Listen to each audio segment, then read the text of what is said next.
दोस्तों, तुम झूठे मोह में क्यों पड़े हुए हो? अज्ञान को ही ज्ञान मान बैठे हो।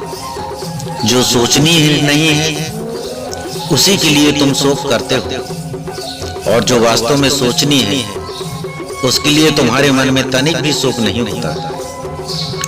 यह क्या? यह संसार मिथ्या है। इसमें तुम इस शरीर के लिए क्यों चिंतित एवं मोहित हो रहे हो? मित्रों, यह तो मूर्खों का काम है।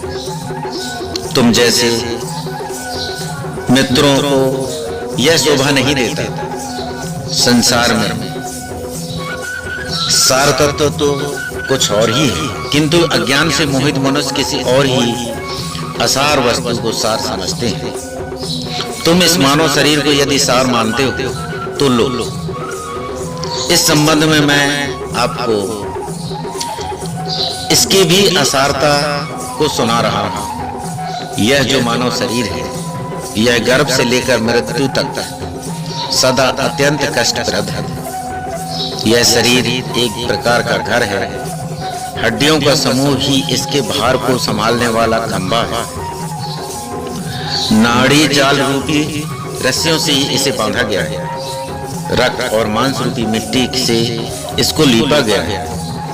विष्ठा और मूत्र रूपी द्रव्यों को संग्रह का यह पात्र है। केश और रोम रूपी तृण से इसको छाया गया है। सुंदर रंग की त्वचा से इसका ऊपर रंग किया गया है। मुख ही इसका प्रधान द्वार है। दो आंख, दो कान, दो नाक के छिद्र, ये ही 6 इसकी खिड़कियां हैं। दोनों ओष्ठ ही इसके द्वार को ढकने वाले किवाड़ हैं। दांत ही अर्गल किवाड़ बंद करने वाली किल्ली है। नाड़ी और पसीने ही नाली और जल प्रवाह है। यह सदा काल की मुखाग्नि में स्थित है। ऐसे देह, इस देह रूपी गेह में जीव नाम वाला गृहस्थ निवास करता है। इस घर में त्रिगुणमयी प्रकृति उसकी पत्नी है। इस तथा क्रोध, अहंकार, काम, ईर्ष्या और लोभ आदि उक्त गृहस्थ की संतान है। यह कितने कष्ट की बात है कि जीव इस देह के मोह माया से मूर्ख होकर उसके अनुसार बर्ताव करता है। उसका जिस विषय में जैसे मोह होता है वह सब बताता है। इसे भी सुन लीजिए। जैसे पर्वत से झरने गिरते रहते हैं, उसी प्रकार शरीर भी कफ और मूत्र आदि बहते रहते हैं। उसी देह के लिए जीव मोहित होता है। विष्ठा और मूत्र से भरे हुए चर्म पात्र की भांति यह शरीर समस्त अपवित्र वस्तुओं का भंडार है। इसका एक अंश भी पवित्र नहीं है। अपने शरीर से निकले हुए मलमूत्र आदि से जो प्रवाह है, उनका स्पर्श हो जाने पर मिट्टी और जल से एवं साबुन, निर्मय आदि से हाथ शुद्ध किया जाता है।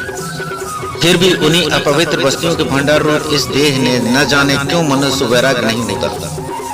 सुगंधित तेल और जल आदि के द्वारा यत्न पूर्वक भली भांति संस्कार सफाई करने पर भी यह शरीर अपने स्वाभाविक अपवित्रता को नहीं छोड़ता। ठीक उसी तरह जैसे कुत्ती की टेढ़ी पूंछ को कितना ही सीधा किया जाए, वह अपना टेढ़ापन नहीं छोड़ पाती। अपनी देह के अपवित्र गंध से जो मनुष्य विरक्त नहीं होता, उसे वैराग्य के लिए अन्य किस साधन का उपदेश दिया जाए। दुर्गंध तथा मलमूत्र के लेप को दूर करने के लिए ही शारीरिक शुद्धि का विधान किया गया है। इन दोनों गंध और लेप का निवारण हो जाने के पश्चात आंतरिक भाव की शुद्धि होने से मनुष्य शुद्ध होता है। भाव शुद्धि ही सबसे बढ़कर पवित्रता है। वही सब कर्म में प्राणभूत है। आलिंगन पत्नी का भी किया जाता है और पुत्री का भी, परंतु दोनों में भाव का महान अंतर है। प्यारी पत्नी का आलिंगन किसी और भाव से किया जाता है एवं पुत्री के दूसरे भाव से। एक ही स्त्री के स्तनों को पुत्र दूसरे भाव से स्मरण करता है और पति दूसरे भाव से। अतः अपने चित्त को ही शुद्ध करना चाहिए। बाह्य शुद्धि दूसरे साधनों से क्या लेना है। भाव दृष्टि से जिसका अंतःकरण अत्यंत शुद्ध है, वह स्वर्ग और मोक्ष को भी प्राप्त कर लेता है। ज्ञान रूपी निर्मल जल तथा वैराग्य रूपी मृत्तिका से ही पुरुष के अविद्या एवं राग में मलमूत्र के लेप और दुर्गंध का शोधन होता है। इस प्रकार इस शरीर को स्वभावतः अशुद्ध माना गया है। जैसे केले के वृक्ष में केवल वल्कल ही सार है, उसी प्रकार इस देह में केवल त्वचा मात्र सार है। वास्तव में तो यह सर्वथा निसार है। जो बुद्धिमान अपने शरीर को इस प्रकार दोषयुक्त जानकर उदासीन हो जाता है, उसी ओर से अनुराग शिथिल कर लेता है, वही इस संसार बंधन से छूटकर निकल पाता है। किंतु जो दृढ़ता पूर्वक इस शरीर को पकड़े हुए रहता है, इसका मोह नहीं छोड़ता, वह संसार में ही पड़ा रह जाता है। इस प्रकार यह मानव जन्म लोगों के अज्ञान दोष से तथा नाना कर्मवश दुख स्वरूप और महान कष्टप्रद बताया गया है। जैसे बड़े भारी पर्वत से दबा हुआ कोई प्राणी बड़े कष्ट से पीड़ित रहता है, उसी प्रकार गर्भ की झिल्ली में बंधा हुआ मनुष्य महान कष्ट से वहां ठहर पाता है। जैसे समुद्र में गिरा हुआ कोई मनुष्य अत्यंत व्याकुल होकर बड़े भारी दुख से घिर जाता है, उसी प्रकार गर्भगत जल से भीगे हुए अंगों वाला गर्भस्थ शिशु अत्यंत व्याकुल रहता है। जैसे किसी को लोहे के घड़े में रखकर आग से पकाया जाता है, वैसे ही गर्भ रूपी घट में डाला हुआ जीव जठरा नल की आंच से पकता रहता है। आदि आग के समान दहकती हुई सुइयों से किसी को निरंतर छेदा जाए तो वह उसी जितनी पीड़ा हो सकती है, उससे 8 गुनी पीड़ा गर्भ में भोगनी पड़ती है। इस प्रकार स्थावर जंगम सभी प्राणियों के अपने अपने गर्भ के अनुरूप यह महान गर्भ दुख प्राप्त होता है। ऐसा माना जाता है कि गर्भ में स्थित होने पर सभी को अपने पूर्व जन्मों का स्मरण हो जाता है। उस समय जीव इस प्रकार सोचता है, अहो मैं मरकर पुनः उत्पन्न हुआ और उत्पन्न होकर पुनः मृत्यु को प्राप्त हुआ। जन्म लेकर मैंने सहस्त्रों योनि का दर्शन किया। इस समय जन्म धारण करते ही मेरे पूर्व संस्कार जाग उठे। अतः अब मैं ऐसे कल्याणकारी साधन का अनुष्ठान करूंगा जिससे पुनः मेरा गर्भवास न हो। संसार बंधन को दूर करने वाले भगवदीय अतत्व ज्ञान का मैं चिंतन करूंगा। इस प्रकार उस दुख से छूटने के उपाय विचार करता हुआ गर्भस्थ जीव चिंता मग्न रहता है। जब उसका जन्म होने लगता है, उस समय तो उससे गर्भ की अपेक्षा भी कोटि गुना अधिक दुख होता है। गर्भावस्था के समय जो सद्बुद्धि जागृत हुई रहती है, वह जन्म हो जाने पर नष्ट हो जाती है। बाहर की हवा लगते ही मूर्छा आ जाती है।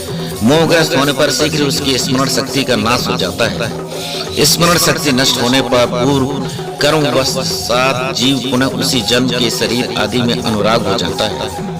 इस प्रकार राग और मोह के वशीभूत हुआ वह संसार में न करने योग्य पाप आदि कर्मों में लग जाता है।